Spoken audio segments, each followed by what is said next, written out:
All right, it's the weekend. Let's go ahead and go over a few things. I'm going to start off with a portfolio. I'm going to go over several of the trades that I made recently. I'm going to talk about my strategy a bit. I'll go over the S&P NDX. We'll go over some sector rotation, and then we'll end with some of the charts that or some of the stocks that people wanted for me to look at. But I wanted to start off with my portfolio. So right now I'm at 84.3%. Last weekend, I ended at 85.8%. But this was a lot higher during the week. I believe I got up to about close to 89% during the week on some of the positions I was in. But some bad decisions on my part kind of reduced the percentage quite a bit this week. So, I've been trading since 2004, off and on. I made my very first trade in the late 80s, but I started consistently trading in 2004. So I've been in the market for quite a long time, and even I don't care how much experience you have, the market at times will play games with your head and make you think that whatever strategy that you're using is not the right strategy, and you should either bend your rules that you have for your strategy or just try something different.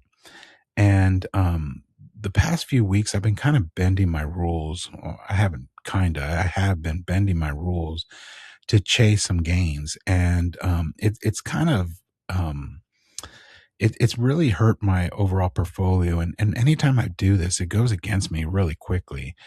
And I have a lot of conviction in my strategy. My strategy is basically trading off levels, and I have a few rules of keeping my losers small. My setups are kind of similar, adding to my winners, not adding to losers. There's some rules that I have that I usually stick to, and if I stick to them, I can have some outsized gains. This year I'm up 84%. Since June of last year, I'm up 269%. And so the strategy that I'm using works. I just need to stick to it. And I need to sometimes every now and then refocus myself on these rules and get back to being disciplined about it and not bending them at all. And it kind of started with this XOM trade that I took. So I saw that there was sector rotation into the energy sector. And I took the energy sector and I went through all the different charts in that sector, and I found a group of stocks that hadn't had their run yet, like most of the stocks had, and they were going to give me a good entry. Like EOG gave me a good entry, CVE, Suncor, and Repsol, and SM. But for whatever dumb reason, I started to chase another position in XOM, and this actually went against me and caused me to be more cautious on some of my other oil plays, particularly EOG and CVE. So when I looked at the chart, it had already broken past this downtrend line and was already extended. And I decided that I was going to chase it and get in up here at this 157.25, thinking that it was just going to continue to move higher. And what does it do? The next day, oil collapsed $5. And it took a lot of these stocks with it, particularly Exxon. And I was down big on this position. I wound up exiting out of it here. I was looking to see if it was going to break this level. And just to kind of reiterate my trading strategy, it's based on these levels. So if you were to take a volume profile and line it up, sideways on this chart, you would see that there's not a whole lot of trading down here, right? I mean, there's some volume here, but for the most part, most of the trading volume is occurring right here, right? That's where most of the traders have been trading. My strategy is to take a position in these low volume zones, anticipating that it's going to break up into this higher volume area where it has history of trading, and it will resume trading in that area.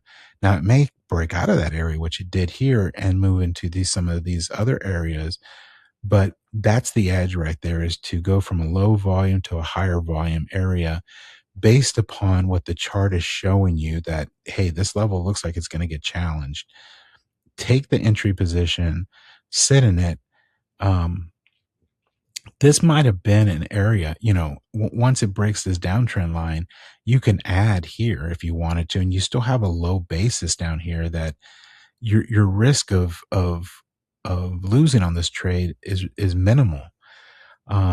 But I decided to enter on an extension, on an extended move up here, and it went against me, and it didn't take much to go against me before I was down quite a bit, or not quite a bit, but I was down on this position, that it kind of forced my hand in some of these other oil and gas plays like EOG.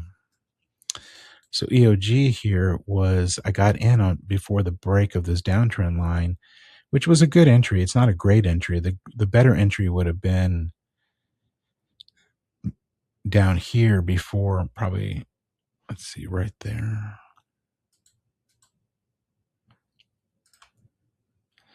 Somewhere around here.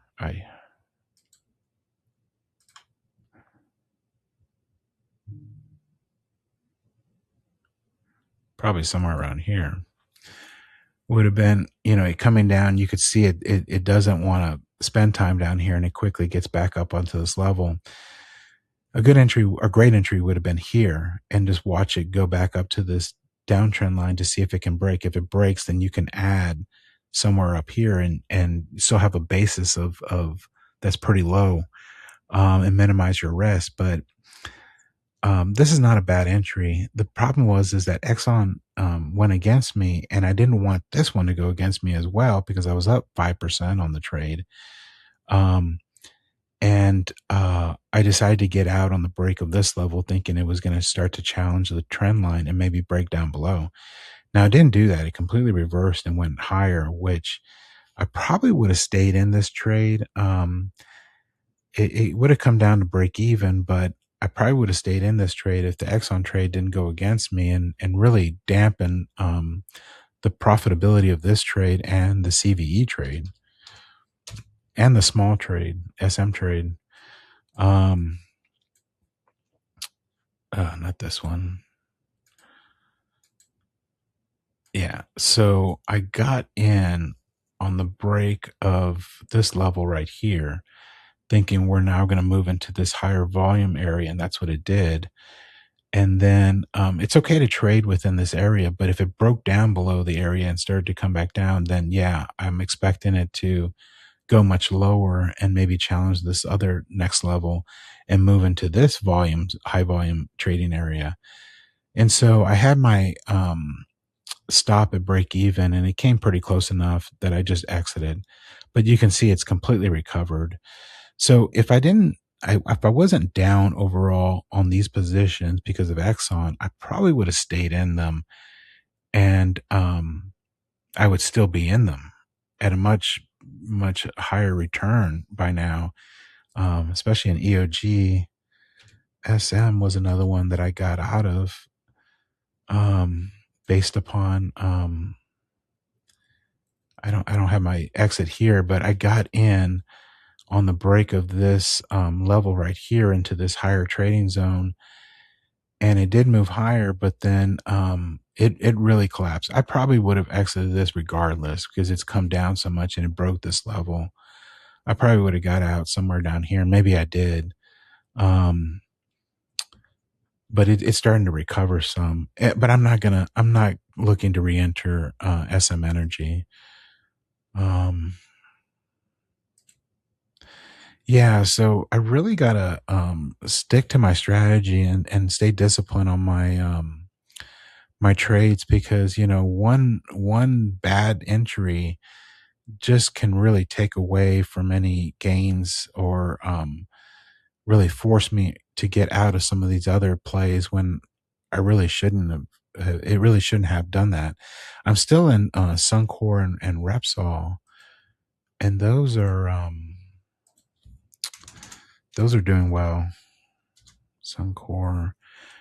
Yeah, so you can see it's a low volume here. There's most of the trading's done here. I get in on the break of this, or anticipating the break of this entry. It moves up higher. It came back. It didn't really challenge this level here, and then it moved higher. So I'm still in this trade. I may look to add, depending upon what it does up here. I may add like half of a position. I'm in 7.5 or 7%. I may add like 3.5% up there. Repsol is another one. So Repsol, I'm expecting big things out of Repsol, because you can see it's been in this multi-month trading range. It broke out. I bought it on the continuation candle, showing that this is not just a fluke, that there is a follow through here. And of course, when oil had that down day on Monday, it came down, but it never broke down into this trading range. And that's usually my stop, because if it broke down into this trading range, it's such a large range that it could easily come down to the bottom of the trading range. But it didn't. It just bounced off of it, and I stayed in it. And I'm not looking to add here or anywhere, because I did get in an extended position, so I'm just going to ride it higher. But you can see that this thing, once it breaks out of these trading ranges, it has this extended move, and that's what I'm expecting here. Now it already is extended, so even just a move up to this target of 30, which is based off of this trading range, that's going to be an extended move right there. And let's say it just continues to, consolidate for several months. That's fine with me. I'll just hold it. But I'm still in Suncor and Repsol, and I'll stay in those. Let's see here. Palantir. I didn't put my entries on here, but I'm pretty sure I got in on the break of this level right here. It was going in my favor, looking like it wanted to break this next level. And then on this bounce day, I think there was a lot of AI stocks that also bounced on this day. It showed a lot of strength. And I got out. If it breaks above this downturn, this whole thing gets invalidated and it can move significantly higher. So I got out. And then when it showed that this was basically just a fluke day, I got back in on the break of this level, and it's trying to move down, but it's also trying to stay above water here. I have a feeling this level is going to break. And if it does break, I may add right there to the short and look for these lows to get tested. But it's rolling over. Another one was SpaceX. And SpaceX is really a short trader's dream to trade. I think most people, when they saw that the stock was just mooning off of the IPO, realized that it was just completely overvalued. At least most people did. Kathy Wood thought that it was undervalued and it should be worth 30 times what it is right now. But I got in on some puts here on this break of this level. And then when it broke this level here, I got in initially here on the fact that it couldn't get above this level. Then I bought again some more puts on the break of this level. Then I got in at just a bad position right here. I was able to get out of it at break even. I still held these two. And then I got out of the leverage positions here and got into shares short there. And then when it went against me here, because it looks like it's just having a really tough time getting lower, and it wanted to move higher, I got out up here. But then when it rolled over again on the break of this level, is when I went short again. Puts, September 100 strike puts. And I'm staying in those now. And it looks like it just wants to test these lows and move much lower. I really do think that earnings are coming up this week, I believe. Yeah. And then I believe the following week is when like 20% of the shares get unlocked. And that's going to put tremendous selling pressure on the stock. And I do think it's going to come down to this $80 level at 50%. So I'll stay in it as long as it's respecting these levels. So let's go over some of these software plays. So Thursday was a really bad day to be trading for me. So trading is not my my full-time job. I have a career. I have another full-time job that I love. It's something that I work tremendously hard to get. I love the place I work. I love my employer. I love the people I work with. It's my dream job. They take such good care of me. They've asked me not to divulge what I do, which I won't. I mean, they can ask me whatever they want and I'll oblige because they take good care of me. They take good care of my family, particularly my son. And if they want me to dress as a clown and hand out animal balloons, I'll do that. I feel really indebted to them because of how well they take care of me and my family. And they're really good people here. But trading is kind of a means to kind of supplement my income. And there's some days where it just gets really hectic and I'm balancing my work life, my trading life, and my family life. And it can get really stressful at times, particularly if I don't follow my rules and get in on bad entries. And that's what I did on Adobe. You know, Adobe's been extended. It's really had this big move, and there's really no reason to look or to get in on a correction this early. And I decided to do it on Thursday. I entered here, and what I really should have done is wait to see how it responds at this level. And when it broke through, I realized I had a bad entry. I got out, but then it recovered some, and it looked like it was going to challenge this level again, where it has corrected in the past and moved up much higher. And maybe it was going to do that again, and I got back in. And then on Thursday night, I try to every day go over all the trades that I made to see if I'm in a good spot, if I made mistakes, if I bent my rules, like what am I doing right, what am I doing wrong, and what should I be anticipating for the next day. And I realized I had just gotten in a bad entry, that there was a lot of, on the options market, there was a lot of put walls up here. And there was a lot of resistance up here at the 255 to 260 area. And it showed because it couldn't sustain price up here, and it quickly corrected. But if it's able to get above 255, it's going to most likely flip call dominated and move much higher.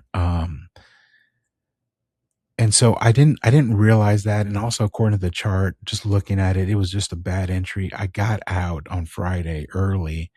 I had to do a million things at work. So I got out early. My job allows me to kind of trade a little bit in the mornings, and then I can look at charts in the afternoon. But really, as it moves closer to the mid-afternoon, I get super busy, particularly like an hour or two before the closing. So I really don't do much during that time. And I was going to be busy, so I just simply got out early in the morning.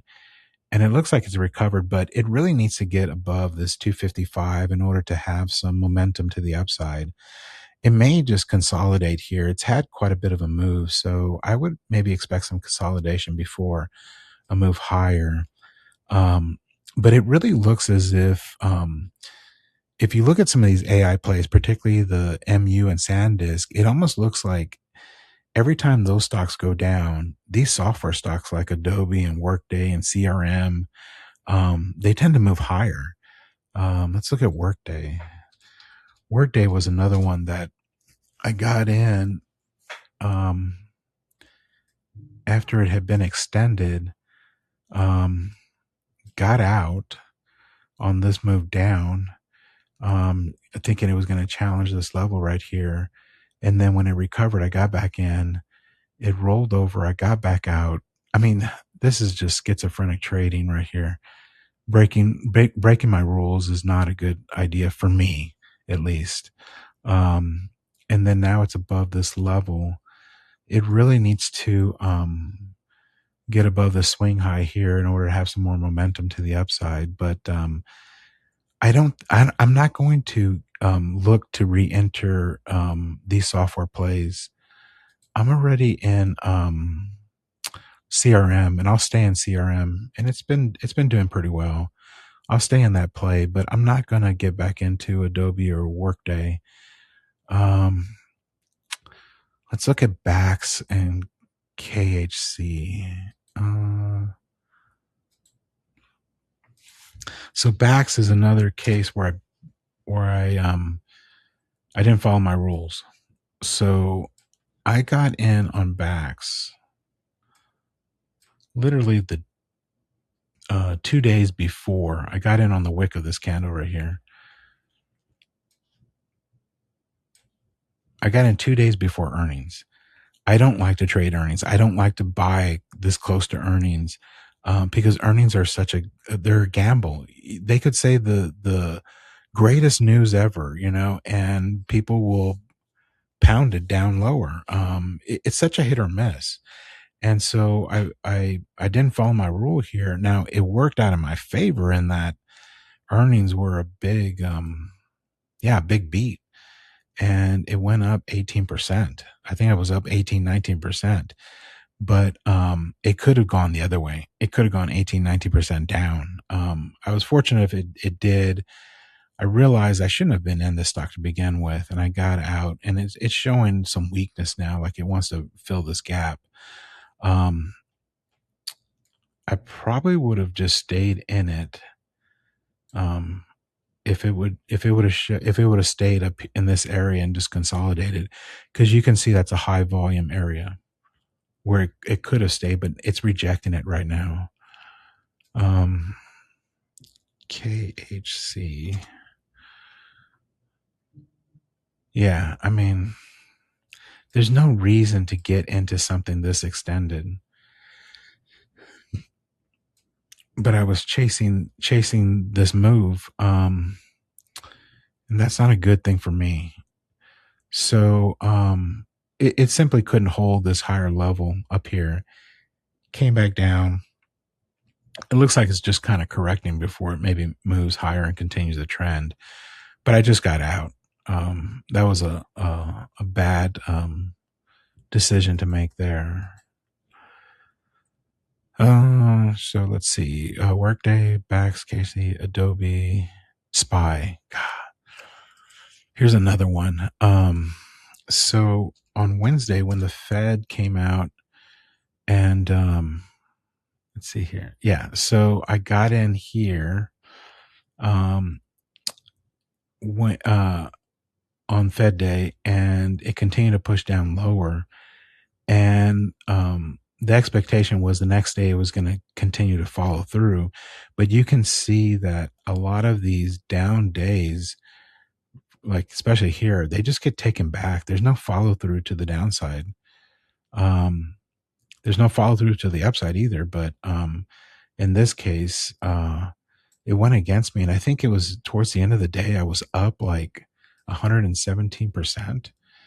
And I lost track of time. My plan was to take some profits, and I didn't. I'm just not a good day trader. I shouldn't be day trading. That's not my strategy. That's not my strength. So I shouldn't have taken this trade, and then let alone the next day, what does it do? It goes against me. I think I was down 80% here, and then I was wanted to see whether this downtrend line would provide some resistance, and it didn't. It actually just broke through on Friday, and I lost the entire position 100%. So I went from being up 117 to being down 100%. So just a bad decision on my part. And I go over these trades, and I'm not trying to beat myself up, but I just realize, how dumb they are, because I should be sticking to my strategy, and I'm not doing that. And I know that my strategy works. At the beginning of this year, when the markets were down, I was up 20, 30, 40%. And so I know that they work in all types of markets, down, up, whatever. I just need to stay disciplined to it and stick to it. So I'm going to go ahead and stick to what I got in the portfolio. I'm not going to, I don't have any plans to add anything, but I wanted to go over these indexes and show you that. So this is the chart that I have all my targets on. And I kind of wanted to go back to here. So the high was on the 2nd. So on June 2nd was the high. But what I did was I took from June 1st and I went to all the daily moves here. And if you count the daily moves, regardless if they were up or down, and you add them all up, all of this volatility added up to being 29% moves total. Okay. That's a substantial amount of volatility. But if you look where it's at right now, it's only 1.45% from the highs. So all of this volatility was for nothing. And that's why, I think that this market is if you're a day trader and you're good at it, I'm not good at it, but if you're good at it, this is like perfect environment for you to be making some good money, but it's not something that I'm good at. And so, the reason why I'm telling you this is basically this market's going nowhere. Yeah, it's not getting any momentum to the downside. So, I still have these down targets here and all the way down to the 6,900 level. And it's not gaining any momentum, indicating that it wants to go down that way. But these moves up are not getting any follow through either. So it looks as if, the market is just kind of at a standstill. And I think a big part of it, if we go to the sector rotation, you can see here in blue is technology. You got green is financials, orange is healthcare, red is energy, and then yellow is industrials. You could see that there's clear sector rotation, right, out of technology and into these other sectors. So the top 40% of the market, money's coming out of and rotating into the bottom 60% of the market.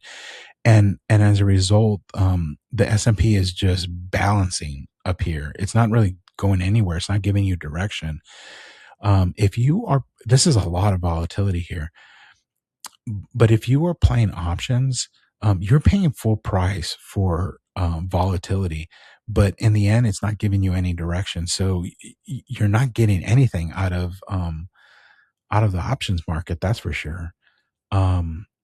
So I'm expecting this to continue. Now there are some people that believe that the AI stocks are still in favor, and we'll go over those in a minute. But I want to finish up here with the indexes and show you one other thing. So, is that what? Wait, hold on. Let's go to an hour. So, if you look at this market,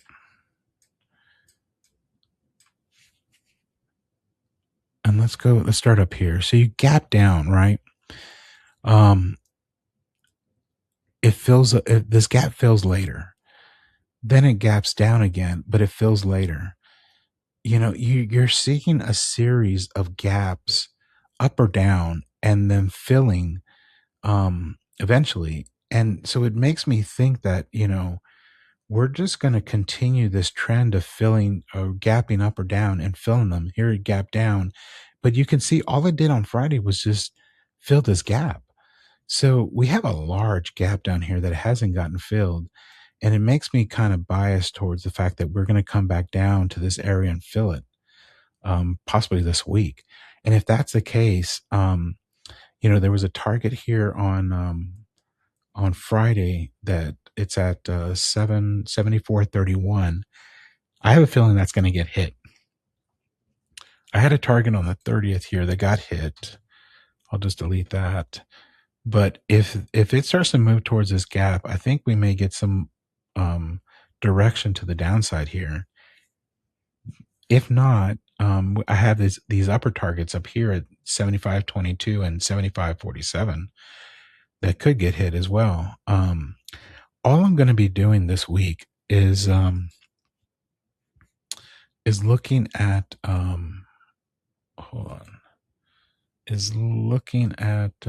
direction of the markets.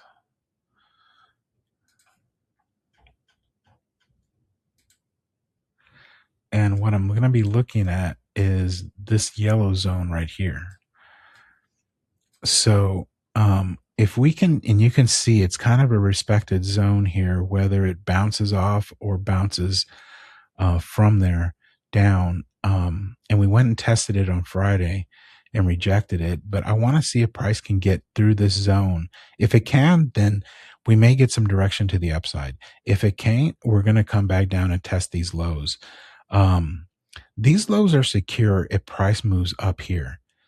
We won't revisit these lows soon, but if price can move up here, it really puts the odds that we're going to come back down here and test these lows at a really, really small percentage. But if it seems as if it's not giving us direction yet, and that's just what I'm going to be looking for this week. Same thing with the NASDAQ, but the NASDAQ, because it's so technology focused, it's more bearish. You can see that the trend is certainly down. It's putting in this extended low. It bounced, but it looks like it wants to reverse back and test these lows. But I still have a zone here to see if it can break. And if it can break this, then we may get some follow through, particularly if the NDX shows some direction higher. It's going to take the S&P with it. And a lot of those moves where you saw a sector rotation into, you're going to see money come out of those and go into some of these other AI names, particularly Mu and SanDisk. Let me look at this. So I put on a short on Micron on the break of this level right here, and it got down to this level. It broke this level, this resistance. It was resistance. It became support, but then it just broke, and now it's back up above this area. And I want to see if it's going to be support or resistance now. It looks like it wants to retest it and come back down and challenge these lows. So that's what I'm looking for this week. I do have a position in it short, and I'm going to stay in it. It's about 2,000 right now, but I think that we may get some follow through to the downside here. There's some people that I know that are in 100% belief that this is just a minor correction, that it's going to resume much higher, that a lot of these AI names are just correcting and then they're going to move higher. I kind of think that the bubble's popped. But if you look at SanDisk,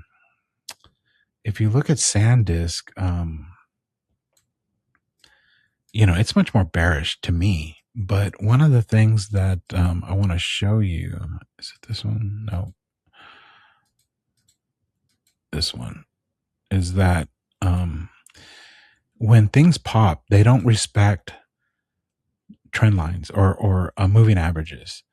And the 200-day moving average is one of the most widely used moving averages, right? And it bounced directly off of there, which makes me think that maybe it is a correction. I don't know, but when a bubble pops, it just, it cascades down. It doesn't bounce off of moving averages. So there may be a slight hint that this is just a correction. I'm not in that belief, but it could be.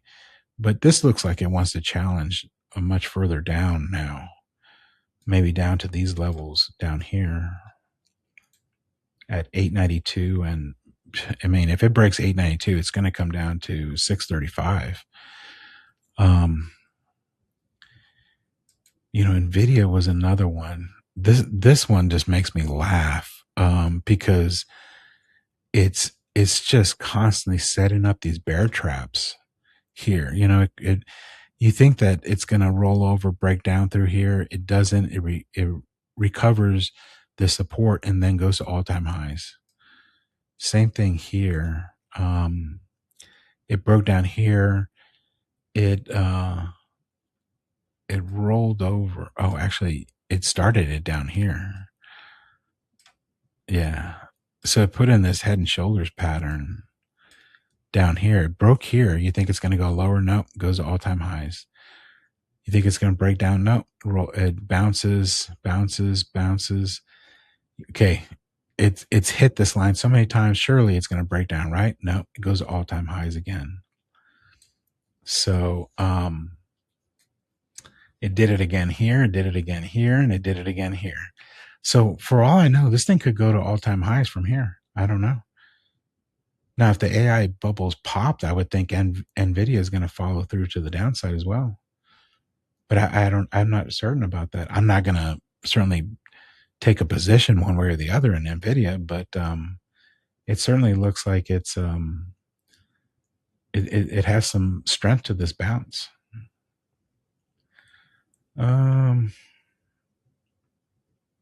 I don't think I went over CRM. I'm in CRM as well.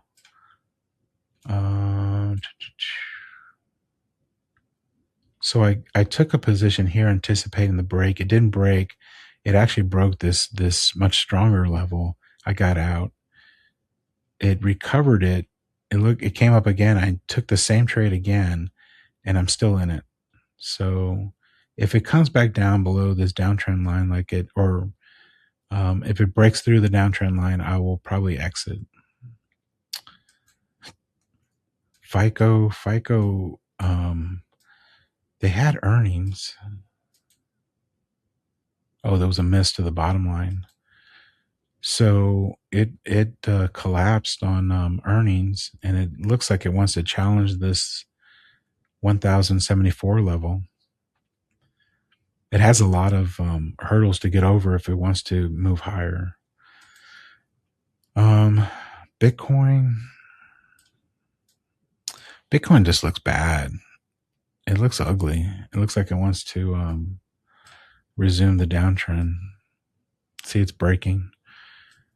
So the thing with Bitcoin is that there's just the global liquidity is coming down. And my expectation is it's just going to continue to come down and bottom sometime towards the end of next year. There was some news in Bitcoin, I believe on Thursday, and I didn't see it in any of the major outlets. But if you own a cold card where you keep your crypto on, AI was able to hack it. So they think that it was some guy that was just playing around with Claude and was able to break into people's word. So you can have like a passcode to these cold storage devices. But in terms of the cold card, it has like a word phrase that you can use as your password. And some people or some devices, they use either a 12 or 24 word phrase. Some cases you can make that up. And in other cases, the card itself will have a word phrase password generator, and it could make it for you. Well, if you use the word pass generator with the code card, there was a bug in the firmware that it wouldn't use all the possible words.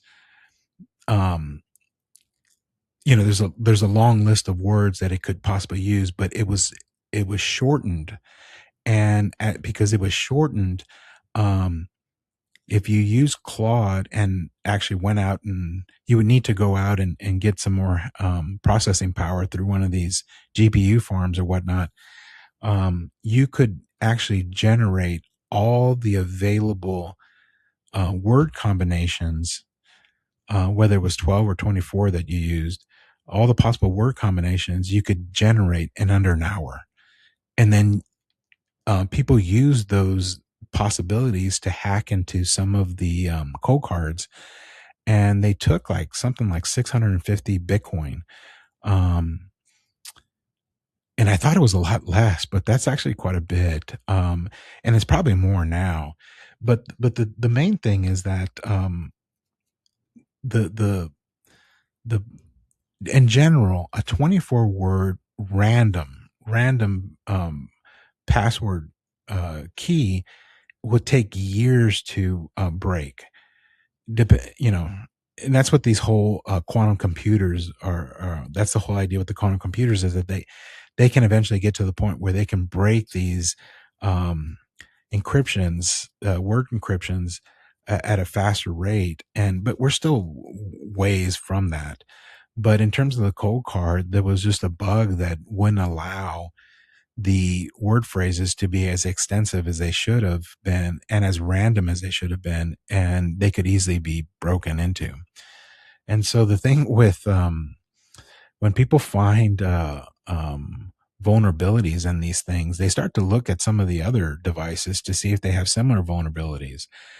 And I haven't heard of any of other devices that may have gone through the similar thing, but it just gives hackers more incentive to try and break into these things. And I don't know if that was a result of this fall here, but it could concern people to want to move out of crypto and just get into cash again. So I don't think it's over. I think it's going to continue until and there's always going to be these kind of stuff. Even when I was first buying Bitcoin, gosh, years ago, there weren't very good devices to hold it onto, and a lot of the wallets were easily hacked. Now they become a little bit more sophisticated, but so has the ability to use AI to decipher these things. So I'd be careful if I have any of those. If I'm using a cold card to hold my crypto on. I don't see anything in gold or silver. Gold is still just bottoming down here at the bottom of the range. Silver, the same thing. I mean, there's no momentum to the upside there. Somebody wanted to look at Wi-Fi. I don't see anything here other than more. It wants to resume to the downside. It came up to this trend line and it broke down at this level, and maybe it just consolidates on here, or it continues to break down lower, but I don't see anything there. What was another? Oh, NE. Somebody wanted to see NE.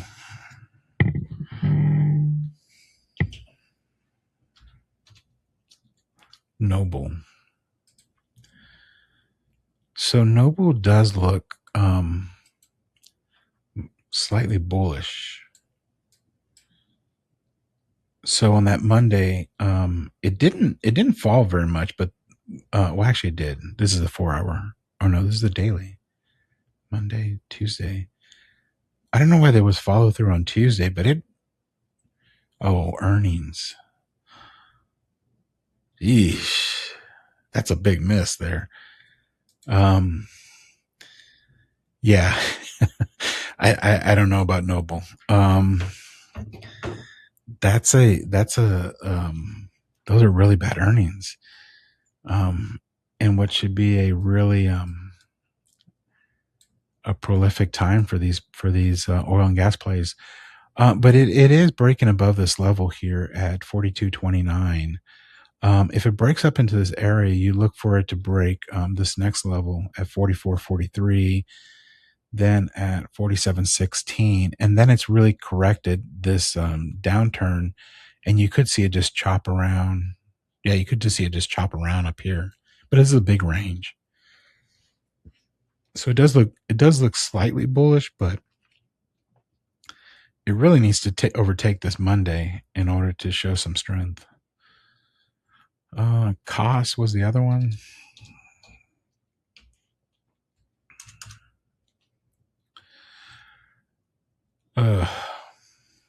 I really avoid these $2 stocks.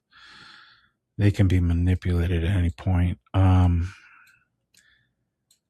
mean, it's trying to recover. It needs to get above the 272, and then probably around 3 as a whole number, and then 334 to get to the top of the range. Yeah, it's so hard to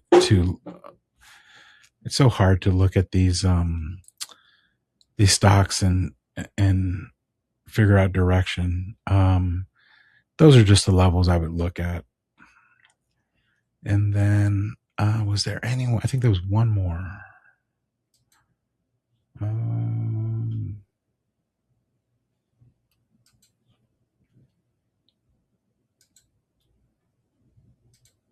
It was this one, PFSE.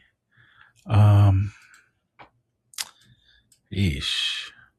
Yeah, I don't see anything here if you're looking to go long.